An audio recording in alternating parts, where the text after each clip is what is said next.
네, 이번 시간은 뉴스앤 파워 인터뷰 코너입니다. 20대 대선을 5개월여 앞두고 정치권 상황은 한 치 앞을 알 수 없는 안개 속 전국에 이어지고 있습니다.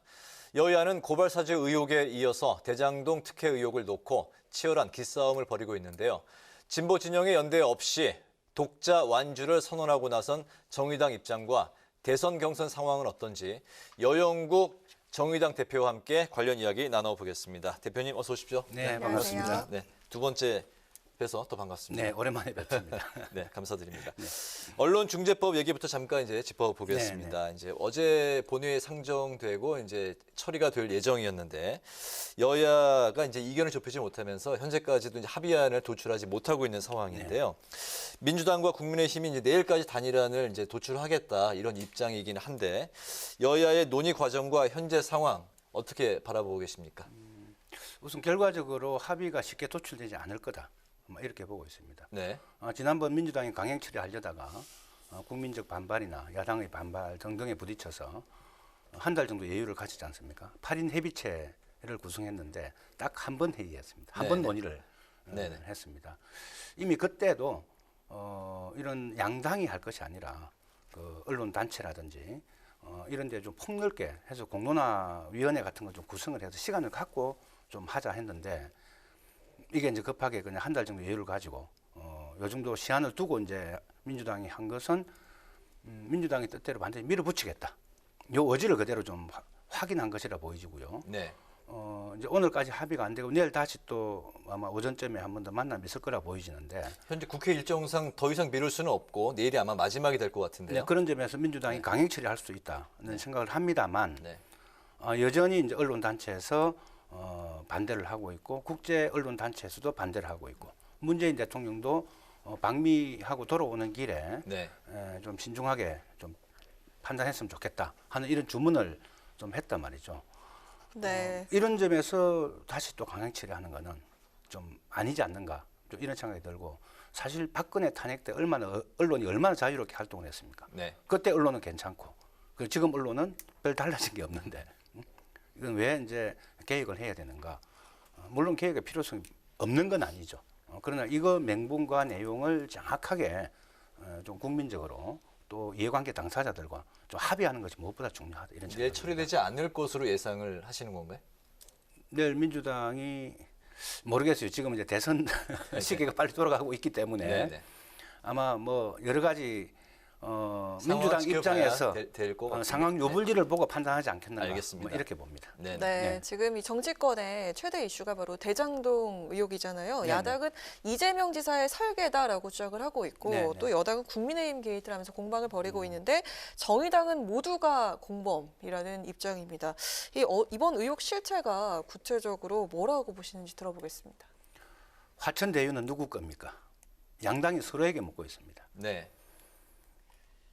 그 국민의힘 지금은 탈당했습니다만 곽상도 의원 아들이 화천대유 몇 년간 근무하고 퇴직하면서 50억 퇴직금 받은 사실이 이제 사실로 밝혀지면서 이 의혹이 좀 활용 점점으로 치닫고 있다는 생각을 하고 있습니다. 그런 점에서 국민의힘은 화천대유는 누구 겁니까?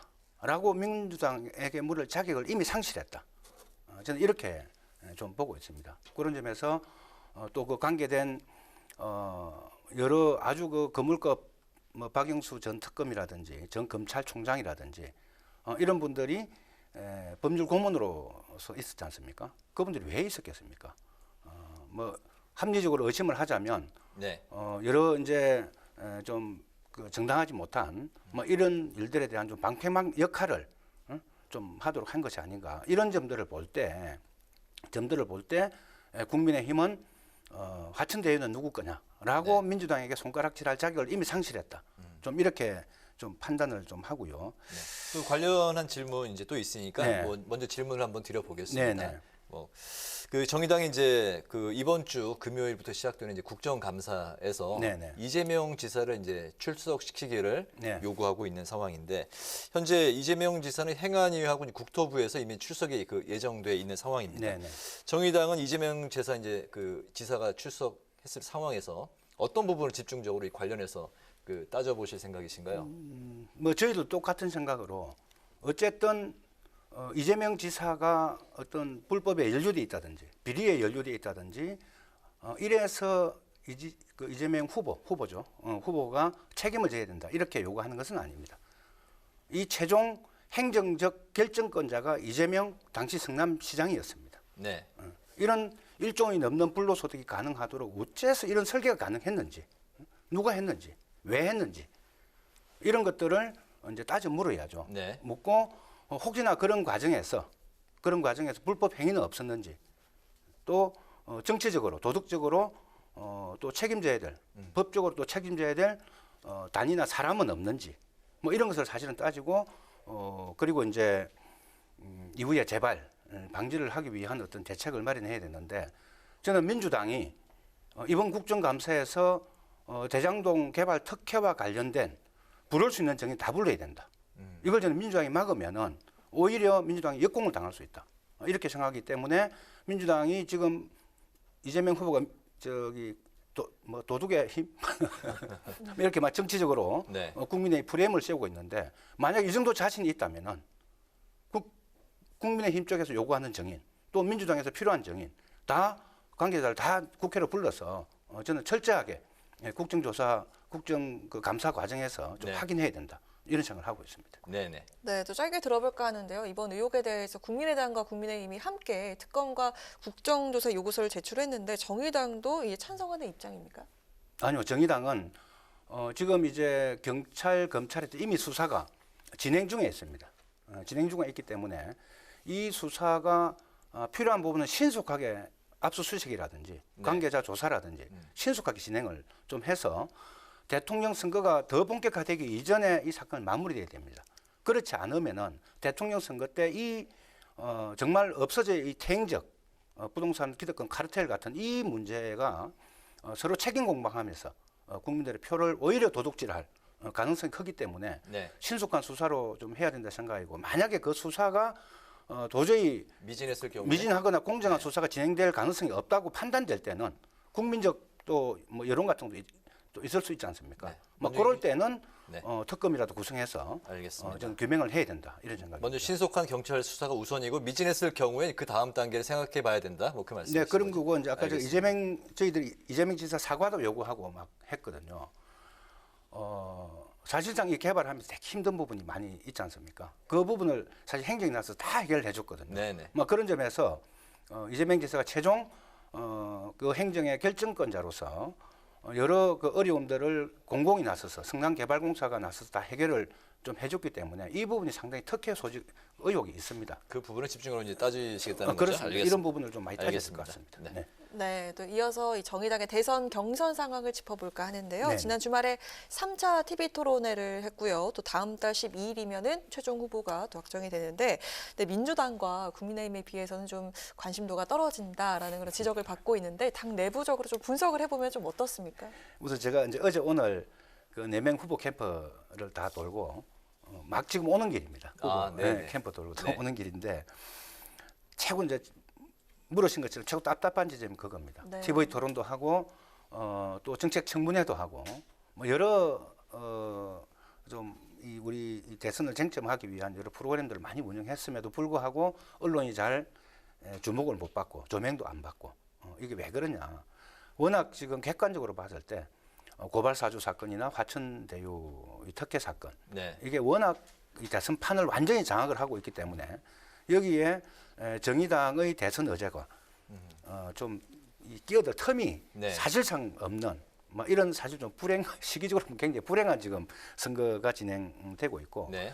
저희 또 후보들께서 TV 토론 과정에서 오히려 이런 전국 해남 문제에 대해서 좀 날카롭게 어떤 좀 개입을 하고 어떤 비판을 하고 대안을 좀 제시하는 뭐 이런 좀 이 날카로운 좀 논쟁이 좀 안 된 지점도 우리 내부적으로는 좀 반성해야 될 지점이 아닌가 좀 이런 생각 좀 하고 있습니다. 알겠습니다. 뭐 이제 비슷한 질문이 될 수도 있겠습니다만 대선 주자 적합도 여론조사를 보면은 정의당 후보 중에 이제 심상정 의원이 가장 이제 앞에 순위를 올려놓고 있기는 합니다만 정의당 입장에서 보면은 뭐 기대치에는 좀 미치지 못하는 수치라는 생각이 드는데 네.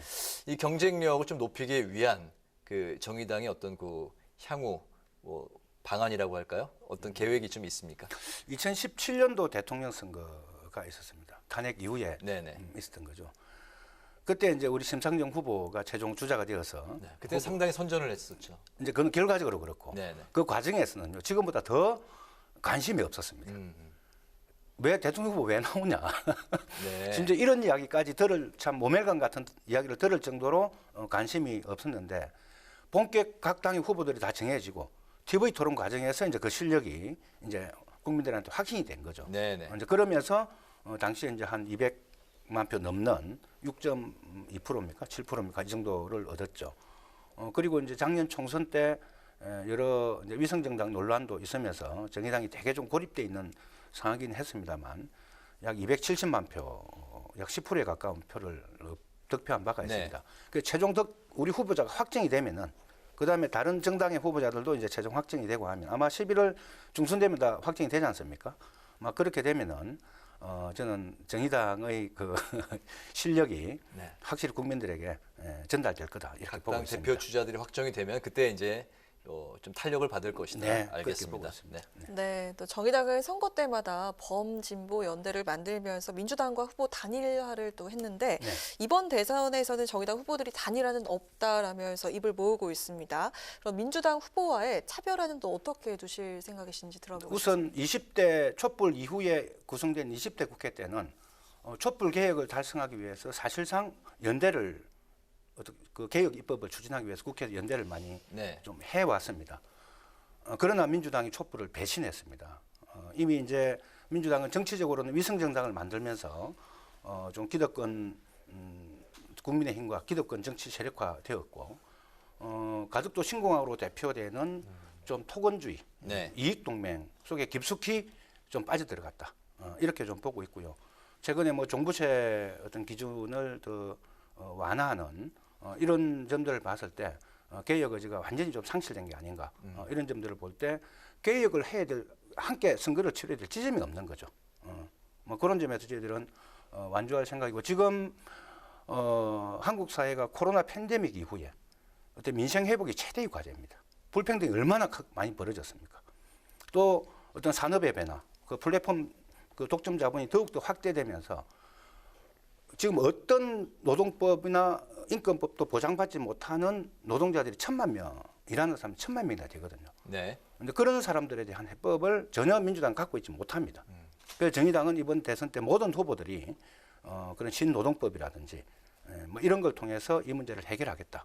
그래서 이런 불평등 문제를 해결하는 방향이나 지금 부동산 문제, 뭐 주택 문제를 중심으로 한 이런 문제를 해결하는 근본적 방향이 다르고 특히 이제 기후 위기 이 문제에 대해서는 완전히 민주당이 지금 역주행하고 있거든요. 네. 막 그런 점에서 이번에 저희들은 여러 한국 사회에 좀 해결해야 될 과제를 가지고 우리 전 국민적 좀 추진 동력, 해결 동력을 만들어내겠다.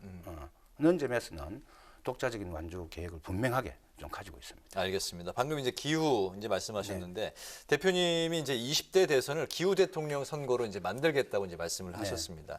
20대 대선의 이제 아젠다를 기후로 꼽으신 이유 그리고 이 기후 아젠다를 띄우기 위한 계획 궁금합니다. 우선 올해 특히 이제 우리 한 번도 겪어보지 못한 전 세계적으로 곳곳에 산불, 대형 산불이 일어났습니다. 네. 홍수가 일어났습니다. 허리케인이 어떤 한 번도 겪어보지 못한 아주 센 허리케인이 와서 수십 명이 죽었습니다. 이런 자연재해로 인해서 세계 시민들의 목숨을 많이 앗아가고 삶의 터전이 많이 파괴됐습니다. 우리 한국은 그래 왜 왜냐? 이미 이제 가을 장마가 일상화되었지 않습니까? 네. 제가 추석 전에 저기 전남 지역에 다녀왔는데 혹시 무화과 과일이라고 혹시 아시죠? 네. 이게 올해 시장에 찾아보기 힘듭니다. 바로 기후 위기 때문에 절반 이상의 생산이 안 되고 있습니다. 바로 이런 우리 가까이 기후 위기는 우리 식생활 가까이에 지금 다가와 있는 뭐 이런 상황이고 또 얼마 전에 구이사 세계 글로벌 기후 파업을 했습니다. 청년 청소년들이 대거 수십만 명이 각국에서 참여를 좀 했습니다. 왜? 그분들은 미래 세대가 불안하기 때문에 저는 그런 점에서 우리 기성 세대는 이걸 잘 못 느끼고 있지만 미래 세대의 지속 가능한 삶을 위해서는 이 기후 문제만큼은 우리 일국 차원이 아니라 전 세계적으로 함께 해결 좀 해야 된다. 그런 점에서 이것을 지금 대한민국 정부는 없애야 될 화력 발전소를 더 짓고 있고, 네.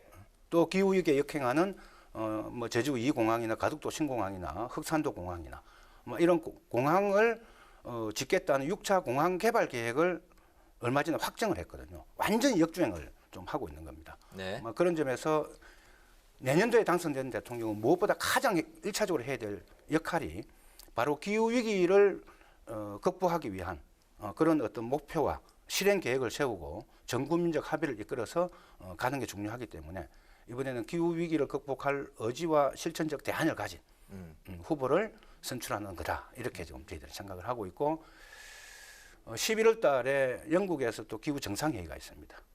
지금 검토를 하고 있습니다만 저희 정의당은 거기에 대표단을 파견해서라도 우리 한국이 전 세계적 흐름에 맞춰서 기후 위기 역주행을 멈추고 제대로 대응해야 된다. 네. 하는 것들을 좀 우리 국민들에게 좀 멀리 영국에 가서라도 좀 메시지를 전하고 싶은 네. 이런 계획들을 가지고 알겠습니다. 있습니다. 기후 변화 대응에 대한 정의당의 이제 그 의지까지 저희가 들어봤는데 오늘 그 뉴스앤파워 인터뷰 이제 그 마무리를 해야 될 것 같습니다. 네.